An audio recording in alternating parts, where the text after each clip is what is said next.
Hello, welcome back to my channel. So today I'm going to show you how I cook a palm heart recipe with shrimp.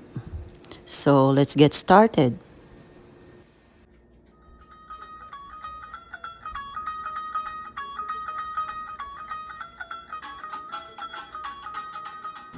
First, we start by deveining the shrimp, clean and wash it.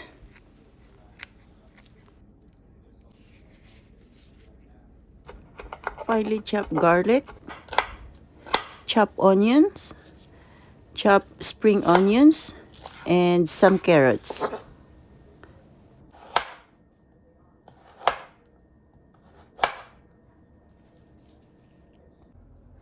Preheated pan, oil in a pan, saute your onions, garlic,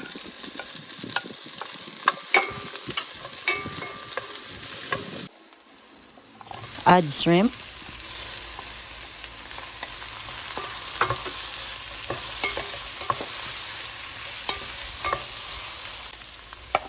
add carrots, season with dry rosemary and black pepper,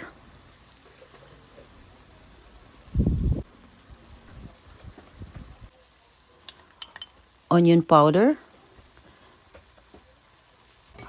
salt, mix it well, and add a little bit of water. Cover and boil.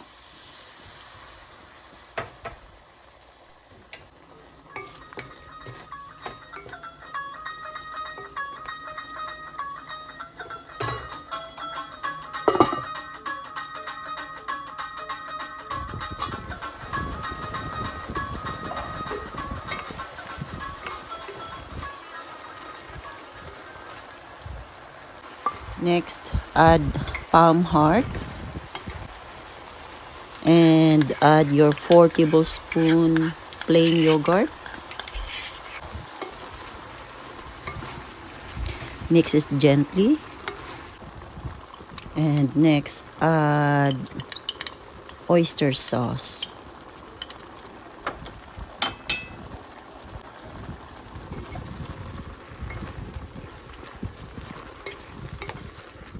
Then just add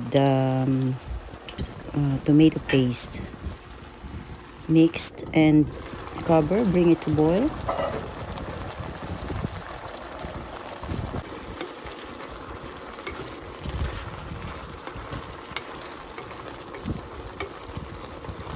Then add your spring onion